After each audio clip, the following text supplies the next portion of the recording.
Sem dúvida, um dos assuntos que mais me preocupa, simplesmente porque eu acredito que existem zilhões de pessoas no mundo, não são nem milhões, são zilhões, né? E a gente, dentro da consultoria de imagem, quando a gente faz um curso básico, a gente aprende 5 tipos físicos, vamos dizer assim, os mais básicos, né? E como que a gente pega zilhões de pessoas com medidas diferentes, pesos diferentes, histórias, objetivos diferentes e padroniza essas pessoas dentro de 5 tipos físicos? Isso pra mim realmente não existe e isso limita muito as pessoas. E o que eu quero trazer pra você aqui hoje é tirar essas crenças que um dia foram postas em você e te ensinar a realmente se autoanalisar através de autoconhecimento. Então, se você ainda não me conhece, muito prazer. Eu sou a Nath Gonzaga, sou consultora de imagem e estilo, tô aqui no YouTube, tô no Instagram, se você ainda não me segue, corre pra lá. Aqui no YouTube, gente, tem vídeo todos os dias, inclusive aos finais de semana. Então já se inscreve no canal, já deixa seu like e vem comigo, que eu tenho certeza que você vai aprender bastante e tirar várias noias e minhocas da cabeça. Bom, o primeiro ponto que eu quero trazer pra vocês é o porquê que a gente não deve se padronizar. Quando uma cliente chega pra fazer consultoria de imagem em uma consultora padrão que eu digo é quando fez o curso mais básico e vai fazer um atendimento. Essa consultora teve acesso aos 5 tipos físicos, aos 7 estilos universais. E aí essa cliente chega e um dos primeiros passos dessa consultoria é a gente aplicar a análise de tipo físico. E olha que preocupante, né? A gente pega essa análise de tipo físico e padroniza essa cliente.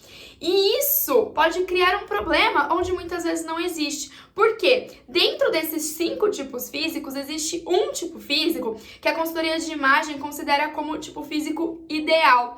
E aí os outros 4 tipos físicos trabalham com as regras de vestimenta para chegar nesse tipo físico ideal. Mas o que é o tipo físico ideal? Será que o que é ideal para mim é ideal para você? E por mais truques que eu use, será que eu consigo chegar naquele tipo físico que tem uma medida, um corpo, um peso totalmente diferente do meu? Então é isso que eu quero trazer para você.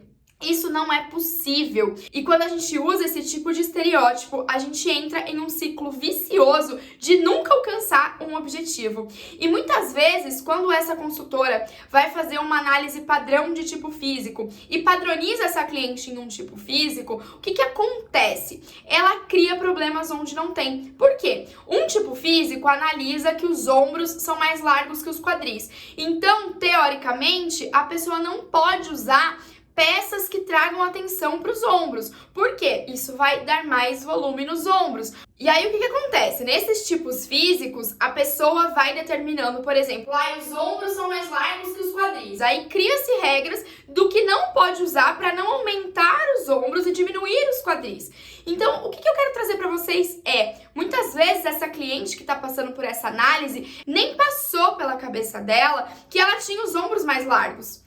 E isso criou-se um problema. Nossa, eu nunca tinha reparado que meus ombros eram mais largos que os meus quadris. Ou seja, onde não tinha um problema, agora se tornou. E quando a gente fala de consultor de imagem, nós estamos falando em um nível de autoridade dentro desse setor de vestimenta. Como se fosse um médico quando ele dá um diagnóstico. Se um médico chega para o paciente e fala um tempo que ele tem de vida ou um diagnóstico de algo muito grave, o paciente toma aquilo como verdade por causa da autoridade do médico dentro daquela área. Com o consultor de imagem, isso acontece muito forte quando trata-se de vestimenta. Então, se eu falo, por exemplo, isso não combina, isso não serve para o tipo físico X, isso não serve para o tipo físico Y, nós vamos criando um monte de verdades absolutas que não são verdades absolutas dentro da cabeça de pessoas que não têm o conhecimento.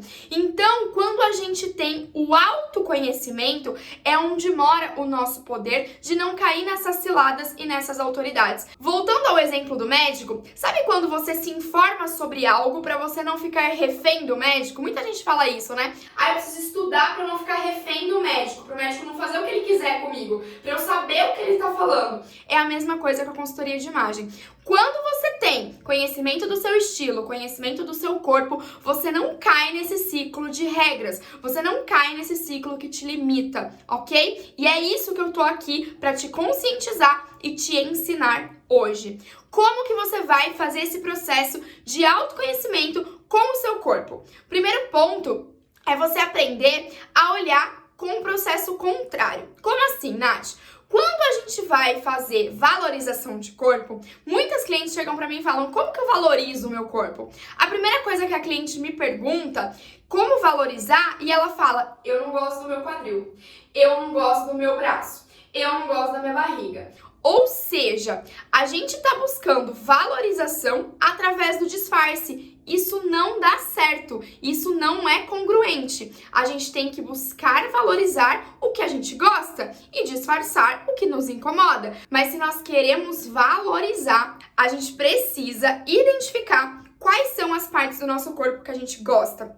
E a partir disso, começar a buscar peças que valorizem essa parte. O que vocês precisam entender é: tudo que a gente foca, a gente expande. Ou seja, já ouviram que quando você quer muito uma coisa, você tem que mentalizar aquela coisa? Por quê? Você tá focando e, consequentemente, você tá entrando em sintonia com aquilo. Não é que você vai mentalizar e, bum, vai acontecer. Não, mas quando você mentaliza, você começa a ter mais clareza do que você quer e isso vai abrindo possibilidades na sua mente do que você vai atingir. E com a roupa é a mesma coisa. Se você foca no seu defeito, a hora que você olha para o espelho, você só enxerga o seu defeito. Então você identifica as suas qualidades, busca a roupa para as suas qualidades e a hora que você olhar para o espelho, você vai passar a conseguir identificar as suas qualidades. Então é assim, é fazendo o processo reverso que você consegue sair desse ciclo de parar de disfarçar e sim começar a valorizar, certo? E Nath, como é que eu identifico isso? Eu quero que você faça duas listas. Uma lista de partes do seu corpo que você gosta. E isso inclui tudo: rosto, cabelo, boca, orelha, unhas, mãos, pés, coxas, pernas, tudo, gente, de verdade, tudo. Por quê? Isso vai determinar por onde eu vou começar a me arrumar. Ou seja, se eu vou buscar peças para coisas que me valorizam, mas o que eu mais gosto no meu corpo é o meu rosto, eu não tenho uma peça de roupa para valorizar o meu rosto diretamente, mas eu posso começar por itens de maquiagem, por exemplo, que me enaltecem. Então, qual é a maquiagem que faz diferença na minha vida? Inclusive, tem um vídeo meu falando de maquiagem, vou deixar aqui também. Aí você consegue entender como você vai começar a mudar essa sua relação com o espelho. Por quê? Para valorizar o seu corpo, para identificar o seu corpo, para conseguir identificar coisas que você gosta, você precisa começar a tirar a sua venda. E existe também o fato de nós termos uma cultura, né? De não conseguir nos valorizar, nos reconhecer. Até porque a gente foi ensinado que falar bem de nós mesmos, ficar se elogiando muito, é soberbo, é arrogante, é desumilde. Então tudo isso vai construindo na nossa cabeça bloqueios e barreiras pra gente não se reconhecer. E eu quero quebrar isso com vocês. Porque vocês precisam se reconhecer, mudar a percepção da autoimagem de vocês para vocês conseguirem começar uma nova relação com o espelho e com o guarda-roupa, ok? E, consequentemente, com o corpo de vocês. Então, faça essa lista de itens que você gosta em você. E depois você vai fazer uma lista de itens que você se incomoda no seu corpo e que você gostaria de trazer o tal do disfarce, ok? E quando você fizer essa lista de itens que você se incomoda, eu quero que você preste muita atenção e analise cada um desses itens. Realmente são itens que te incomodam? Ou são itens que um dia você já viu algum estereótipo, alguma regra de vestimenta, alguém te falou e você tomou aquilo como verdade e criou esse problema na sua vida? Porque quando você começa a identificar isso, é quando você começa também a quebrar outros tipos de ciclo, ok? Então é muito importante ter essas duas listas muito bem estruturadas e muito bem analisadas para realmente você entender se faz sentido ou não faz sentido essa questão do corpo. É através disso que você vai trazer roupas, looks a seu favor. Começando pela valorização, buscando peças para te valorizar e a partir disso buscando os truques de vestimenta para atingir os seus objetivos. Não os objetivos de tipo físico, de 5 tipos físicos para zilhões de pessoas que um dia falaram que você se encaixava, ok? Espero que eu tenha te ajudado com esse vídeo, que eu tenha te inspirado de alguma forma, que eu tenha quebrado crenças, tirado minhocas da sua cabeça e que você tenha tenha uma vida mais livre e uma relação melhor com o seu espelho. Obrigada por ter assistido até o final e a gente se vê no próximo vídeo.